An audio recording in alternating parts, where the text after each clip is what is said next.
प्रिय छात्रों, ऑनलाइन कक्षा में आपका स्वागत है। आज हम सब हिंदी के संस्कृत खंड से नृपति दिलीपः नामक पाठ का अध्ययन करेंगे।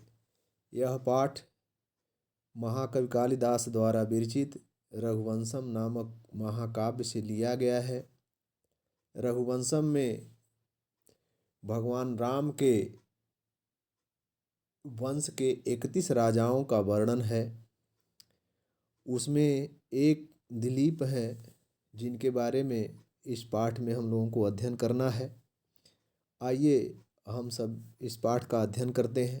पहले श्लोक का वाचन करेंगे, उसके बाद कठिन शब्दों का अर्थ बताएंगे और फिर पूरे वाक्यांश का अर्थ हम लोग समझेंगे। वैवस्वतो मनुर्नाम माननीयो मनीषिणाम आसीन महीक्षिताम आद्यः प्रणवश्छंदसामिव। मनीषिणाम मानवीय, मनीषिणाम विद्वानों में, माननीय पूज्य, वैवस्वत मनुर नाम, वैवस्वत नाम के मनु थे, आसीत थे, महीक्षिताम माने राजा, आद्य माने प्रथम, प्रणव छंदसामीव, छंदसाम माने वेदों में, प्रणव ओंकार के समान, इव समान। ओ इसका हम अन्वय देखेंगे। मनीषीणाम माननीय, प्रणव छंदसामीव, महीक्षिताम आद्यः वैवस्वतः मनुर्नाम आसीत। फिर से एक बार देखो इसका। मनीषीणाम माननीय, विद्वानों में पूज्य, प्रणवश्छंदसामीव, वेदों में ओंकार के समान, महीक्षिताम आद्य राजाओं में प्रथम, वैवस्वत मनुर नाम आसीत, वैवस्वत मनु नाम के राजा हुए। तो विद्वानों में पूज्य, वेदों में ओम की भांति, राजाओं में प्रथम, वैवस्वत मनु नाम के राजा हुए। फिर अगले श्लोक पर चलते हैं। तदन्वे शुद्धिमति प्रसूतः शुद्धिमत्तरः दिलीप इति राजेन्दुरेन्दुः क्षीरनिधाविव। तदन्वय शुद्धिमति प्रसूत शुद्धिमत्रः, शुद्धिमति माने शुद्ध वंश में, शुद्धिमत्रः और अधिक पवित्र बनाते हुए, राजेन्दु इंदु क्षीर निधाविव, क्षीर निधाविव का क्षीर निधौ इव, जैसे क्षीर सागर में इंदु चंद्रमा प्रकट हुआ था या क्षीर सागर से चंद्रमा निकला था, वैसे ही राजाओं में दिलीप थे। देखते हैं इसको। तद माने उनके, शुद्धिमति शुद्ध वंश में, शुद्धिमत्रः और अधिक शुद्ध बुद्धि से युक्त, राजाओं में श्रेष्ठ दिलीप क्षीर सागर में चंद्रमा के समान उत्पन्न हुए। फिर से एक बार देखो। उस वैवस्वत मनु के वंश में, उनके शुद्ध वंश में बहुत अधिक शुद्ध बुद्धि से युक्त, राजाओं में श्रेष्ठ दिलीप क्षीर सागर में चंद्रमा के समान उत्पन्न हुए। अगले श्लोक पर चलते हैं। भीमकांतै नृपगुणैः स बभूव उपजीविनाम् अधृष्यश्च अभिगम्यश्च यादोरत्नैः इव अर्णवः। भीमकांतैः नृपगुणैः, नृपगुणैः माने राजा के गुणों से। और कैसे गुणों से? कहा भीम कांतहि, भीम माने भयानक, कांतहि माने सुंदर।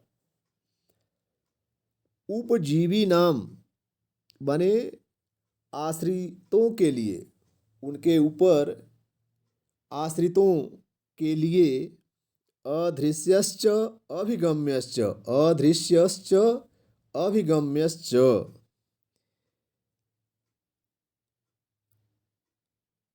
अधृष्यश्च माने अनतिक्रमणीय, अर्थात जिसका अतिक्रमण न किया जा सके, और अभिगम्यश्च आश्रय योग्य। यादो रत्नैः इव अर्णवः, यादो, यादव माने होता है जल जंतुओं, रत्नैः माने रत्नों से, अर्णव माने समुद्र। तो एक बार इसको देखते हैं। यादो रत्नैः इव अर्णवः, इस श्लोक में दो अर्थ निकलेगा। एक है जल जंतुओं के कारण अवगाहन अनुल्लंघनीय, जिसको लांघा न जा सके, जिसमें डुबकी न लगाई जा सके, क्योंकि समुद्र में भयानक जल जंतु निवास करते हैं, रहते हैं।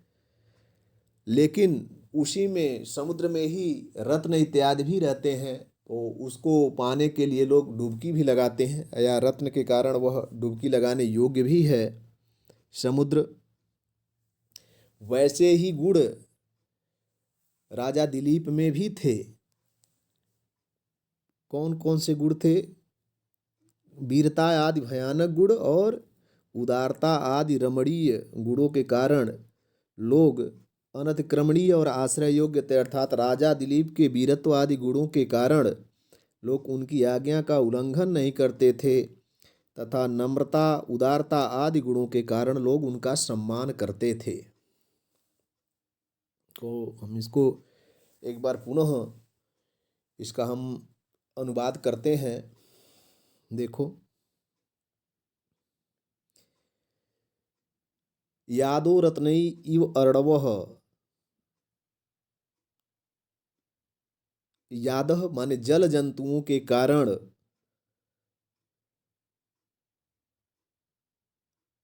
अधृष्यश्च अनुल्लंघनीय, तथा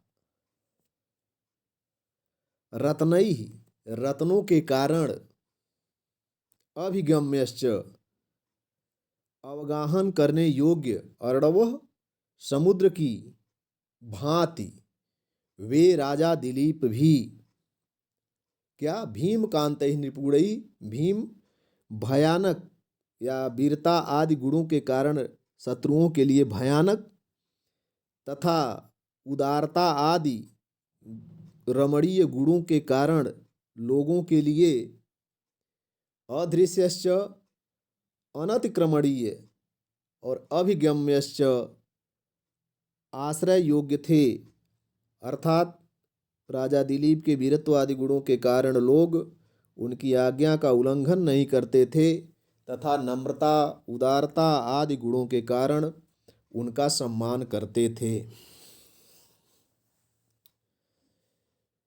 इसका अनुवाद थोड़ा सा कठिन है, थोड़ा समझने की आवश्यकता है। फिर से एक बार मैं इसको दोहरा देता हूँ। तो दो बार इसका अर्थ लगाया जाएगा, तभी इसका अर्थ स्पष्ट हो सकेगा। यादव माने मैंने बताया जल जंतुओं, जो समुद्र होता है, जल जंतुओं के कारण उसमें अवगाहन करना या डुबकी लगाना कठिन होता है, लेकिन रत्न भी उसमें पाए जाते हैं, और उसके कारण रत्न को निकालने के लिए लोग उसमें डुबकी लगाते ही हैं। वैसे ही राजा दिलीप के अंदर भी गुण थे। शत्रुओं के लिए वह बड़े भयानक, वीरता आदि गुणों के कारण भयानक थे, अर्थात शत्रु उनसे डरते थे।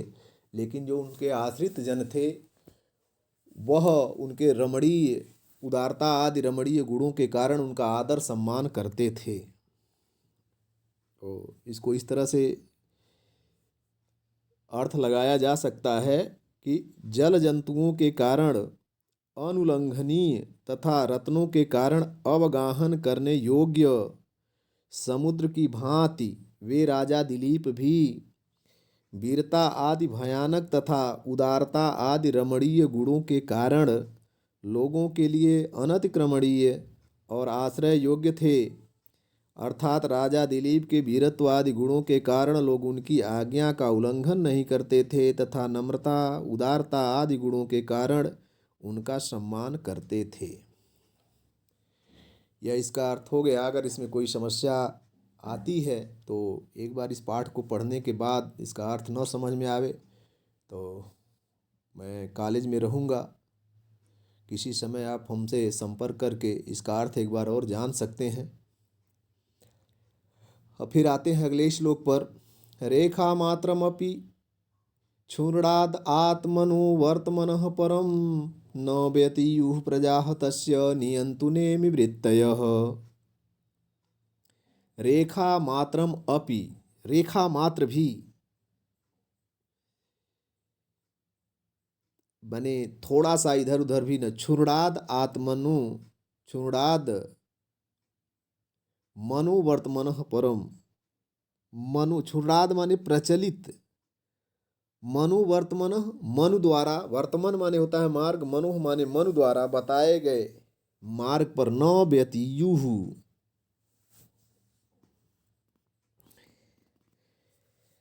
अर्थात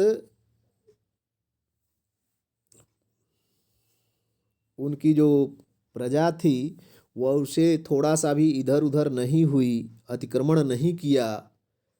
नियंतु नेम वृत्तयः, कैसे? जैसे रथवान होता है, रथ का सारथी होता है, जो कुशल सारथी होता है, वह जो बनाए गए रास्ते हैं, जिस रास्ते पर चलना होता है रथ को, कुशल सारथी उस रथ के पहिए की परिधि को उस रास्ते से इंच मात्र भी, रेखा मात्र भी इधर उधर चलने नहीं देता है। इसका अर्थ होगा तस्य माने उस राजा दिलीप के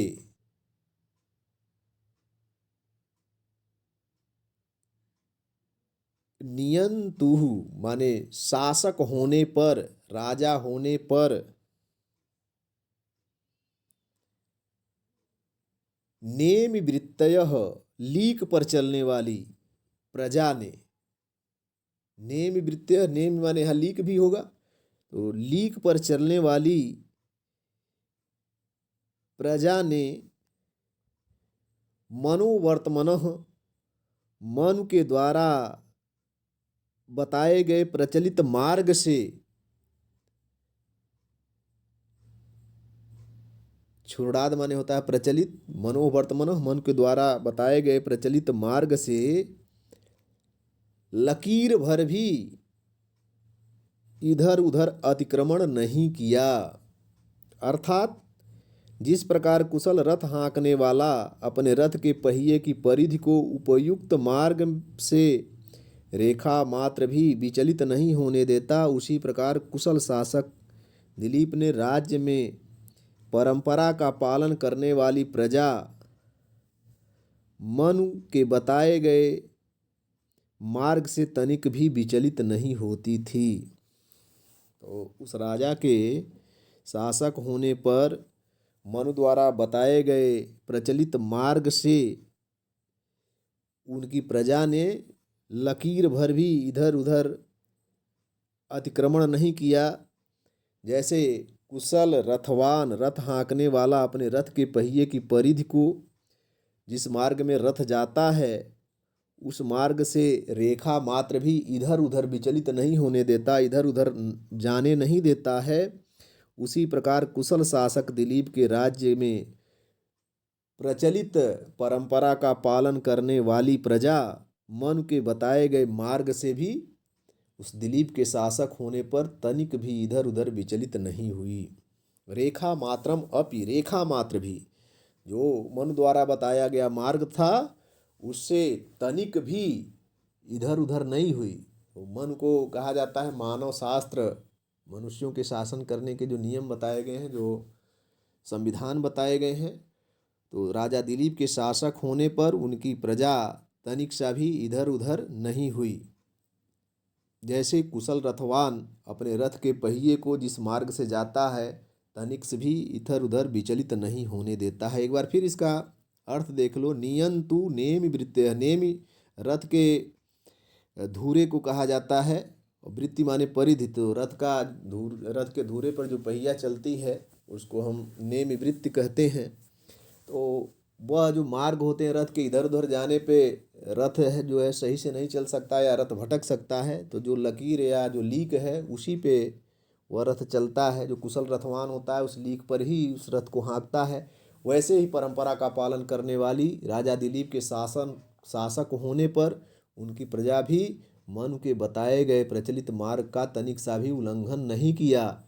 जैसे कुशल रथ को हाँकने वाला रथवान कोचवान सारथी अपने रथ के पहिए को लीक से रेखा मात्र भी इधर उधर नहीं होने देता है। आगे हम अगला देखेंगे। चौथा श्लोक है, पांचवा है। आकार सदृश प्रज्ञः प्रज्ञया सदृश आगमः आगमयी सदृश आरंभ आरंभ सदृशोदयः। आकार सदृश प्रज्ञः, प्रज्ञ माने होता है बुद्धि, आकार माने आकृति के अनुकूल, जो उनका आकार प्रकार है, शरीर की आकृति है, उसके समान ही उनकी बुद्धि थी, अर्थात आकृति के अनुरूप बुद्धि वाले। प्रज्ञया सदृश आगमः, प्रज्ञया माने बुद्धि के ही अनुरूप, आगम माने शास्त्रों का ज्ञान था उनका, आगम माने शास्त्रों का ज्ञान।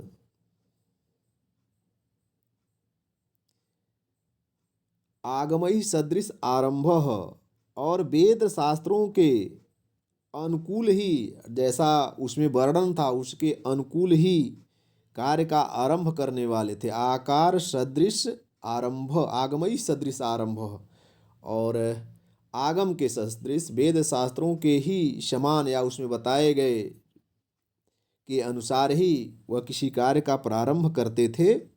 आरंभ सदृश उदयः, और आरंभ के सदृश ही, आरंभ के समान ही कार्यों के या आरंभ किए गए कार्यों के अनुरूप ही उनके कर्म का फल होता था। आकार सदृश प्रज्ञ, आकार या शरीर की आकृति के समान उनकी बुद्धि थी। प्रज्ञया सदृश आगमः, और बुद्धि के अनुरूप ही उनको शास्त्रों का ज्ञान था। आगमे सदृश आरंभः, और शास्त्रों के अनुकूल ही वह कार्य को प्रारंभ करते थे। आरंभ सदृश उदयः, और उस कार्यों के प्रारंभ के समान ही उनका फल होता था, अर्थात उत्कृष्ट फल भी प्राप्त करते थे। स्पष्ट है अर्थ, बहुत ज़्यादा इधर उधर इसमें क्या कहते हैं पदों को नहीं करना है। एक बार देखो। वे राजा दिलीप आकार सदृश प्रज्ञ, अपनी सुंदर आकृति के अनुरूप, प्रज्ञ बुद्धि वाले, श्रेष्ठ बुद्धि वाले, प्रज्ञया सदृश आगमः, और उस श्रेष्ठ बुद्धि के अनुरूप वेद शास्त्रों में परिश्रम करने वाले, वेद शास्त्रों का ज्ञान प्राप्त करने वाले, आगमई सदृश आरंभ, और वेद शास्त्रों के अनुकूल ही कार्य का आरंभ करने वाले, आरंभ सदृश उदयः, और आरंभ करने वाले तथा प्रारंभ किए गए कार्यों के ही अनुरूप फल को प्राप्त करने वाले थे। अर्थात जैसा सुंदर उनकी आकृति थी उसी सुंदर आकृति के समान उनकी बुद्धि भी थी। बुद्ध के अनुरूप ही उनको शास्त्रों का ज्ञान प्राप्त था। किसी कार्य का प्रारंभ भी वह शास्त्रों के अनुसार ही करते थे, और उस कार्य का प्रारंभ निश्चित ही उत्तम फल देने वाला होता था। उदय माने होता है फल। तो आरंभ सदृश, जैसे वह कार्य का प्रारंभ करते थे शास्त्रों के अनुकूल कार्य का प्रारंभ करते थे, उसी के अनुरूप ही उनका उदय भी था, उनका फल भी प्राप्त होता था। एक बार फिर से देख लो। वे राजा दिलीप अपनी सुंदर आकृति के अनुरूप श्रेष्ठ बुद्धि के अनुरूप वेद शास्त्रों का ज्ञान प्राप्त करने वाले, वेद शास्त्रों के अनुरूप कार्य का आरंभ करने वाले तथा प्रारंभ किए गए कार्यों के अनुरूप फल प्राप्त करने वाले थे। तो समझ में आ गया होगा। अगले श्लोक पर चलते हैं। प्रजानामेव भृत्यर्थं सौताभ्यो बलिमगृहीत सहस्रगुणमुत स्रष्टुमादत्ते हीरसं रविः। प्रजानाम एव भृत्यर्थम, प्रजानाम एव भृत्यर्थम, प्रजा के कल्याण के लिए ही। भृत्यर्थम माने होता है भूति धन अर्थम, भृत्यर्थम कल्याण के लिए। प्रजा नाम, प्रजा के ही, प्रजा नाम एव, प्रजा के ही, प्रजा नाम एव, प्रजा के लिए ही, और भृत्यर्थम कल्याण के लिए। भूति धनर्थम भृत्यर्थम कल्याण के लिए। सह वे राजा दिलीप ताभ्य उन प्रजाओं से बलिम अग्रहीत, बलिम अग्रहीत, बलिम माने कर को, टैक्स, कर को अग्रहीत ग्रहण करते थे। सहस्त्र गुणम उत स्रष्टुम आदत्ते ही रसम रवि, जैसे रवि माने होता है सूर्य, सहस्त्र गुणम उत स्रष्टुम, सहस्त्र गुणम माने सैकड़ों गुना बरसाने के लिए, उत स्रष्टुम देने के लिए, बरसाने के लिए, आदत्ते रसह रस ग्रहण करता है, जल ग्रहण करता है। जैसे सूर्य समुद्र से जो जल ग्रहण करता है उससे हजारों गुना अधिक पानी बरसाता है, वैसे ही राजा दिलीप भी अपनी प्रजाओं से उनके कल्याण के लिए ही कर लेते थे, कर ग्रहण करते थे, टैक्स लेते थे। जैसे सूर्य हजारों गुना बरसाने के लिए ही जल को ग्रहण करता है। तो फिर से देखो। वे राजा दिलीप प्रजा नाम एवं भृत्यर्थम, प्रजा के कल्याण के लिए ही, ताभ्य बलिमग्रहीत उनसे कर ग्रहण करते थे, कर लेते थे, टैक्स लेते थे।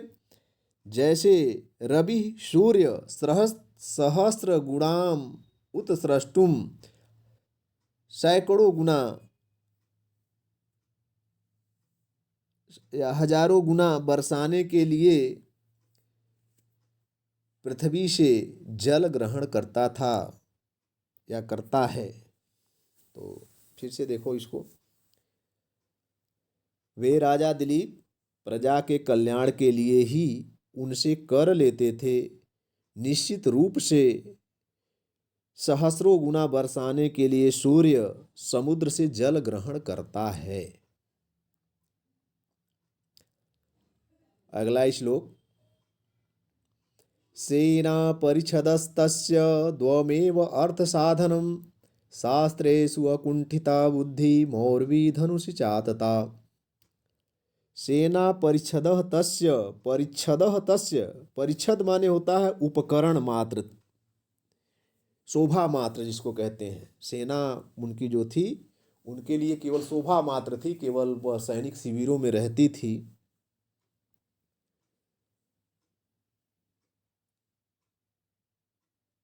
द्वयम एव अर्थ साधनम, द्वय एव अर्थ साधनम, दो ही उनके अर्थ साधन वाली वस्तुएं थी, या उनके अर्थ साधन वाली केवल दो ही वस्तुएं थी। क्या थी? शास्त्रेषु अकुंठिता बुद्धि, शास्त्रेषु माने शास्त्रों में, तीक्ष्ण बुद्धि, प्रखर बुद्धि, और दूसरा धनुष पर चढ़ी हुई प्रत्यंचा। उस राजा दिलीप की जो सेना थी वह उपकरण मात्र थी कि राजा के लिए सेना आवश्यक है, तो इसीलिए उनकी सेना थी शोभा मात्र थी, सुंदरता को बढ़ाने वाली थी केवल। क्योंकि जो शत्रुओं पर विजय तो प्रत्यंचा चढ़ी हुई धनुष ही कर लेती थी, या प्रत्यंचा उनके द्वारा प्रत्यंचा चढ़ी हुई धनुष धनुष को देखकर ही शत्रु जो है भयभीत हो जाते थे, सेना की आवश्यकता नहीं पड़ती थी। इसलिए कहा गया कि उनके लिए केवल दो ही चीजें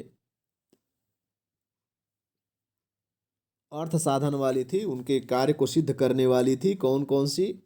एक तो शास्त्रों में उनकी तीक्ष्ण बुद्धि थी, यानी शास्त्र को बहुत अच्छे से अध्ययन किए हुए थे, या शास्त्र के अनुसार ही सारा काम अपना सिद्ध करते थे।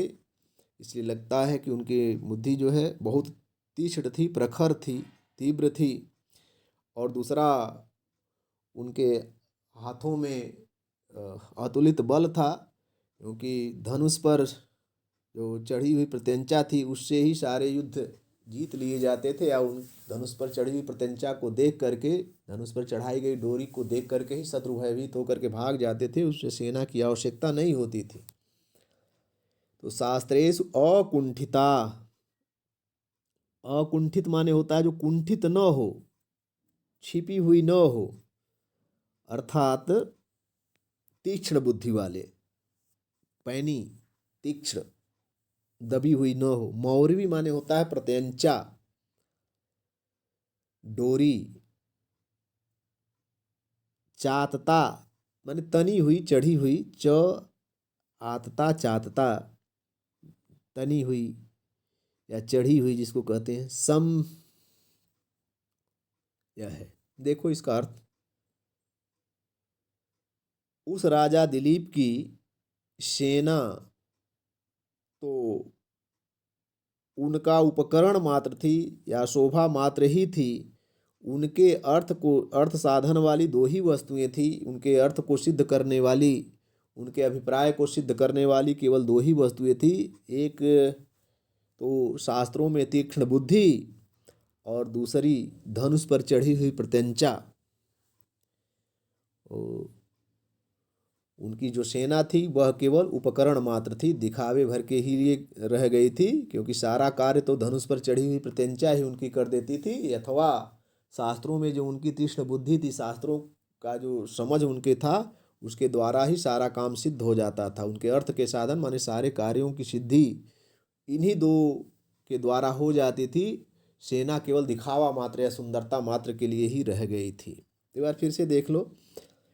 सेना परिच्छदः तस्य द्वयमेव अर्थसाधनं शास्त्रेषु अकुंठिता बुद्धि मौर्वीं धनुश्चातता।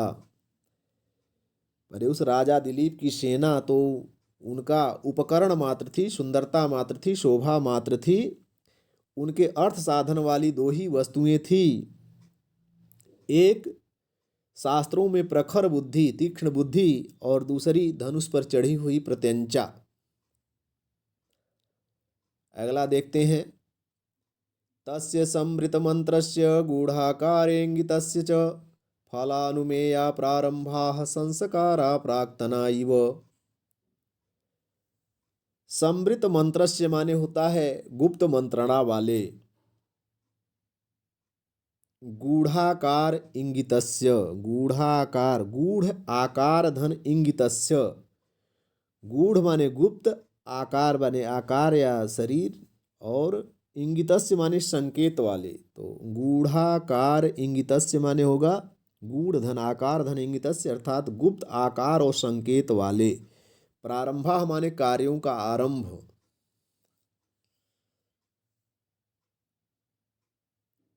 प्राक्तना माने पूर्व जन्म के।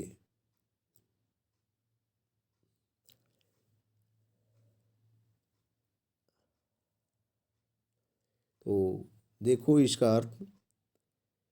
तस्य माने उस राजा दिलीप का, संवृत मंत्रस्य गुप्त मंत्रणा वाले, गुप्त आकार और संकेत वाले, उनके कार्यों का आरंभ पूर्व जन्म के संस्कारों के समान फलानुमेयाः, फल से ही अनुमेय अनुमान करने योग्य था, जानने योग्य था। अर्थात वह कोई भी कार्य करते थे तो वह गुप्त रखते थे, और जब कोई कार्य समाप्त हो जाता था उसके फल से ही पता चलता था कि यह कार्य क्या कार्य शुरू करने वाले। अर्थात कोई कार्य का प्रारंभ करते थे तो वह किसी को पता नहीं होता था, हमेशा गोपनीय रखते थे। कार्य जब सफल हो जाता तब लोगों को पता चलता था कि अरे ये तो यह कार्य करने वाले हैं। यह फलानुमेया, फल से अनुमेय, फल से ही अनुमान किया जा सकता था। जैसे पूर्व जन्म के संस्कार, संस्कारा प्राक्तनः इव, प्राक्तनः माने पूर्व जन्म के जो संस्कार होते हैं मनुष्य में, जो आचरण होती है, जो चरित्र होता है, वह दूसरे जन्म में ही प्रकट होता है। वैसे पूर्व जन्म के संस्कार के अनुसार ही जो पता नहीं चलता है कि इस जन्म में कैसे प्रकट हो गया, अनुमान किया जा सकता है कि जो बच्चा है इतना अच्छा संस्कारित है, अभी छोटा बच्चा है, वो कुछ भाई सिखाया पढ़ाया, माँ बाप के द्वारा सिखाया पढ़ाया नहीं गया, लेकिन फिर भी इसमें इतना अच्छा संस्कार है, इतना अच्छा चरित्र है, सबका सम्मान करता है, हमेशा नत रहता है, तो वह पूर्व जन्म का संस्कार होता है। वैसे ही राजा दिलीप के जो कार्यों के आरंभ थे, या किसी कार्य को जो प्रारंभ करते थे, तो प्रारंभ करना कोई जान नहीं पाता था। जब उसका परिणाम पता चलता था तब पता चलता था अरे इस कार्य को करने के लिए यह इतने तत्पर थे। तो संवृत मंत्रस्य गूढ़ाकार इंगितस्य तस्य फलानुमेयाः प्रारंभा संस्कारा प्राक्तना इव। संवृत मंत्रस्य, गुप्त मंत्रणा वाले, गूढ़ाकार इंगितस्य, गुप्त आकार और संकेत वाले, तस्य उस राजा दिलीप के कार्यों का प्रारंभ या कार्यों का आरंभ पूर्व जन्म के संस्कारों के समान फल से ही जानने योग्य था, फल से ही अनुमान किया जा सकता था। अर्थात उस कार्य का जो फल होता था उसी से अनुमान किया जाता था कि यह कार्य इन्होंने प्रारंभ किया था पहले। तो बच्चों आज इतना ही, इसके बाद इसका बचा हुआ शेष अगले वीडियो में करेंगे। धन्यवाद।